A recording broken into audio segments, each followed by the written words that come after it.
Now, the Kenya Drama Festival has been very dramatic. The past weekend has been riddled with a lot of drama, the chaos, the fact that police officers were sent in to stop the play from happening, to stop the Butere Girls from performing the play. Was it? Sorry, what's the name of the play? I don't know. It's been renamed a few times. And, over here on the show, yes, Echoes of War. And over here on the show yesterday, I went home knowing that all of us were on the same page when it comes to it's not right for you to silence the voices. All they were doing was reflecting. Nikio cha jamii. Yani hii anasa that they were doing was just them painting a picture of what they feel society has come to and highlighting the problems that are happening.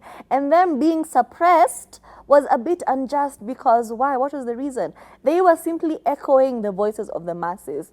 However, when I went home, fired up in my new activism, I had this conversation with my partner, and his side of the story was it was giving like they were using children to, to play out by partisan wars. And I'm just like, no, there was no such intention. This was simply a play. How many set books have been set where there are corrupt leaders, where systems are not functioning in the country? There are so many set books that are being read in the school.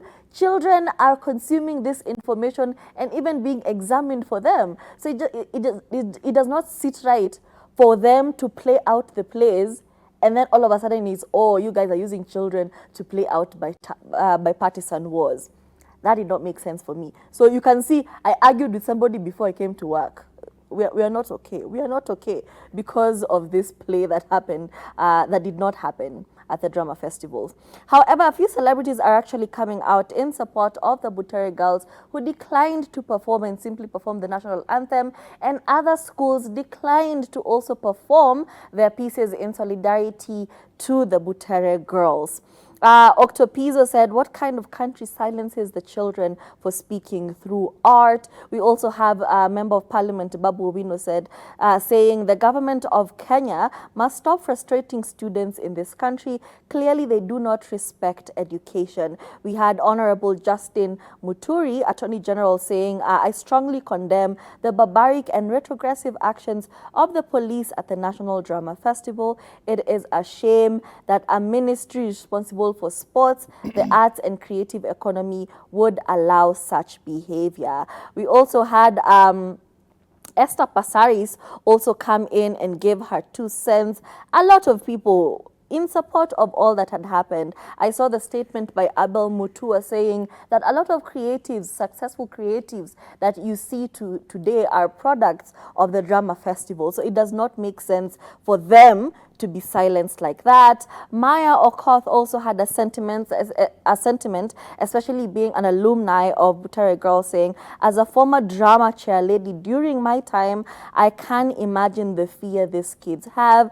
This school molded my craft. Esther Parasari saying, Butere Girls, we are just girls. Don't send violence to us. We had Okia Omtata saying, in 2023, the government sought to silence Shackles of Doom, a bold play by Cleophas Malala, performed by Butere Girls. I took a stand. The ban was overturned.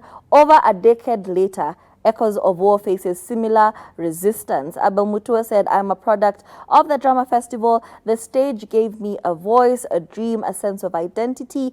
What if the government back then had chosen suppression over support? An attack on the artist is an attack on the moral and creative fabric of society. Clearly, y'all knew you were doing some wrong. And I feel like the fact that it was met with such resistance, such violence, is the only reason we are actually more inclined to look for this play. We have seen people come out on the internet saying, Cleophas Malala, give us tickets, put a price on it. Let us come and actually watch the play being performed if they refused for it to be performed at the drama festival. So I feel like the simple act of trying to suppress this play is the reason people now know about it and people are now looking forward to it being performed. So it's kind of sad. It is quite unfortunate if you really think about it. And ultimately, it feels very unfair for the girls. Imagine the rehearsing, the working hard. Do you know how difficult it is to learn lines and to cram them to the point where you can all in unison say them? It is quite unfortunate that that was stopped. And I agree with every single celebrity or every single person of influence that has come out and stood with the girls. I even saw Kate Actress post something related to it. And I think it's honestly, yeah, power to those girls. And we hope that they do get a chance to perform it. Even if it's not necessarily at the music festival, at another school festival where they get to perform it. And I hope it catches fire, it goes viral, and people still get the message that is supposed to be passed on, because we cannot teach young girls to have their voices and their speeches muffled, right? You cannot give a gag order. You cannot teach them that gag orders are okay. Freedom of speech is and will always be freedom of speech. And the moment you start to infringe upon it, it's no longer freedom, is it? Is it? You can't say we have a democracy, can we? Can we?